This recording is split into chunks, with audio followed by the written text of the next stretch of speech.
Sean. Marco. We are here to deliver a message from the RSA conference team. It's an important message from our friends. RSA Conference 2025, just around the corner, where insights drive action, solutions emerge, and community connections spark innovation. You'll be there. I'll be there. We invite everybody else to be there April 28th through May 1st. You can secure your spot at rsaconference.com/ITSPMAG25. That's ITSPMAG25. See you all there.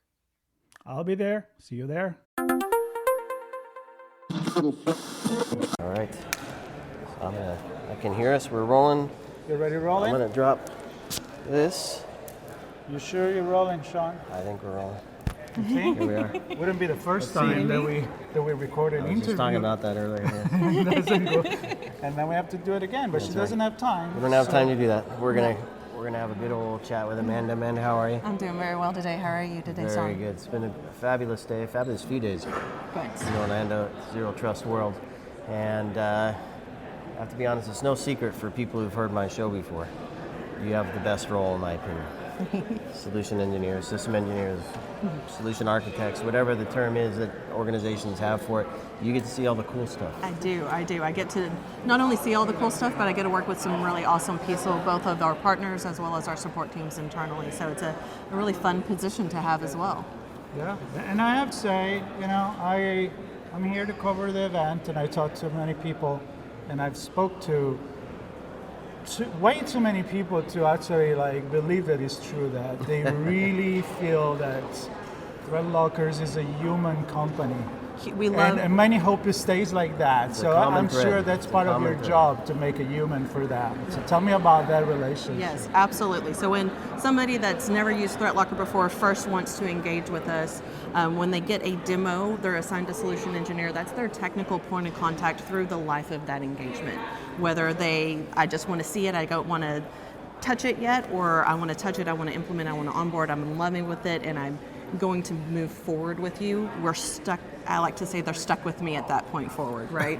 And we get to, even after they sign, I'm the one there with them day in, day out, helping build those policies, helping make sure their environment gets to the maturity level we want them and they want to be at with the tools that we can provide. I think it was Danny that mentioned at the opening of the event that he wanted to build something that worked for small organizations up to large enterprise organizations. And I think he's done that. And you can attest to that, working directly with small through MSPs and up to the enterprise. What are some of the things you can highlight in that regard? So back to that human conversation, working with that small, medium, large, right? Whether you're 5 people trying to do this all on your own, or you have an army of people with you, there's a place for ThreatLocker in that organization. Not only are you paired with your technical point of contact, your solution engineer, we also have 24-hour support that's available all day long, every day, live humans based in Orlando, Florida. So our goal is to respond to a chat request within a minute. And our partners know they're getting a person, not a bot, not a automatic knowledge base that they can build off of. They're getting a human that they can interact with and fix whatever problem may be going wrong instantly with them. And that's huge, whether, again, you have those 2-3 people that are trying to manage that organization on our own, or that 2 dozen in there, there's someone always with ThreatLocker to make sure anything that they need is available. Any case study that comes to mind where you have interacted with customizing a solution recently, maybe? I'm sure you've done it many times, but it's something that kind of stuck as a case study. What I find interesting is every single partner that I have come through, even if they're in the same realm or field of work, their environment is going to be completely custom. They're not going to have the same printers, they're not going to have the same software, Right. They're not going to have the same Microsoft license even. So being able to build rules that are specific and intentional for their environments is massive. And that's that partnership philosophy that comes all the way through. Whether it's struggling with one application, making sure that that custom in-house dev work developed application gets to run and operate and update on its own without that intervention is massive. This is really fun to have partners say, I sleep better at night because I know I'm more secure. Yeah. Mm-hmm. That's fantastic. It's great to meet the humans behind the human nature that people are talking about here at Zero Trust World, and obviously the humans are are what make the tech work. Right, absolutely. And so it's fantastic chatting with you, Amanda. Yes, sir. Thank you for your time today, Sean. I Keep up the appreciate good it work. greatly. Yes, you as well. Stay human. Thank you. Stay I'll try my human. best.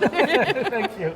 And enjoy all the humanness of ThreatLocker. Stay tuned for more coming to you from Zero Trust World here in Orlando. Thank you. Thank you.